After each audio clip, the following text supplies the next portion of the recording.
નમસ્તે વાલા ખેડૂત મિત્રો, તો આ વર્ષે મગફળીનું વાવેતર પુષ્કળ પ્રમાણમાં થવાનું છે. એટલે કે ઇતિહાસમાં ક્યારેય પણ મગફળીનું વાવેતર ના થયું હોય એવું મગફળીનું વાવેતર આ વર્ષે થવાનું છે.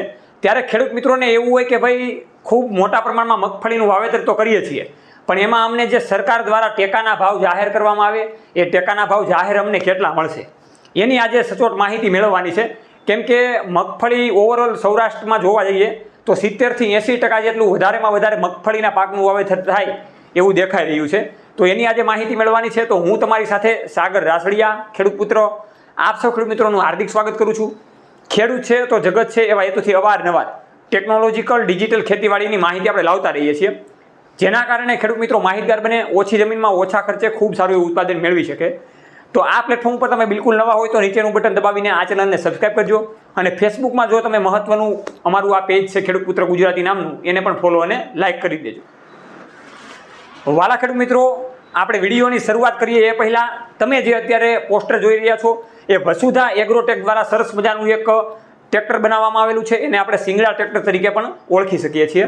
આ ટ્રેક્ટર 7.5 હોર્સ પાવરમાં આપણને મળી શકે એવું છે અને ચોમાસું સિઝનમાં નિંદામણ માટે બેસ્ટમાં બેસ્ટ બળદની જે ખોટ હોય એને પૂરે શકે એવું આ ટ્રેક્ટર છે અને ખૂબ સારી રીતે કામકાજ આપી શકે એવું આ ટ્રેક્ટર છે.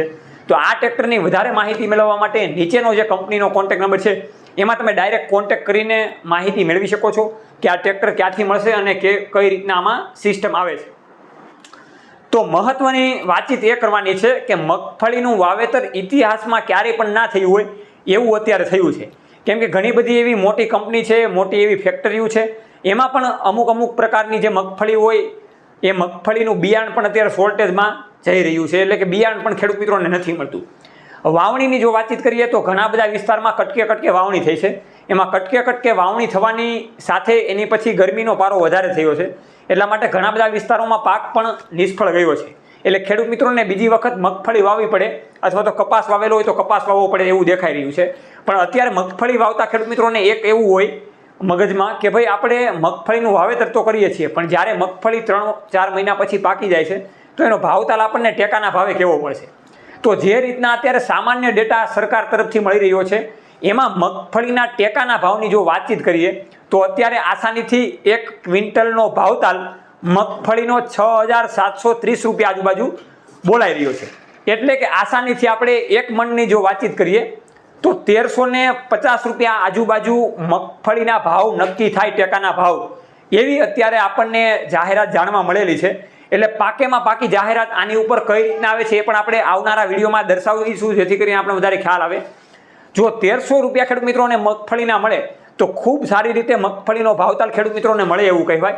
અને આપણા જગતના તાતને એટલો ભાવ મળવો જોઈએ જેથી કરીને જે આપણે પાકમાં નુકસાન જતું હોય, જે ઉત્પાદનમાં ઘાટી આવતી હોય, એમાં આપણે સરેરાશ બજાર ભાવ સારો એવો મળે, જેના કારણે આપણને પૂરેપૂરો નફો મળી શકે. તો આ રીતના ખેડૂત મિત્રો અત્યારે ડેટા બહાર આવેલો છે, એની જ આજે વાતચીત કરવાની હતી. તો જે ખેડૂત મિત્રો મગફળીનું વાવેતર કરે છે એ રીતે આસાનીથી વાવેતર કરી શકે છે. એની સામે જે ખેડૂત મિત્રો કપાસનું પણ વાવેતર કરવા માગે છે, ખેડૂત મિત્રો બિંદાસ કપાસનું પણ વાવેતર કરે, જેથી કરીને એમાં પણ સારા એવા ભાવતાલ મળે અને એમાં પણ જે રોગો આવે છે એ રોગોનું નિવારણ તમને આ ખેડૂત પુત્ર ગુજરાતીમાં મળતું રહે. બસ આ જ વિશે વાતચીત કરવાની હતી. જોતા રહો હરમેશને માટે ખેડૂત પુત્ર ગુજરાતી, ખેડૂત મિત્રોની સાથે. જય જવાન જય કિસાન, આ બંને છે આપણા દેશની શાન.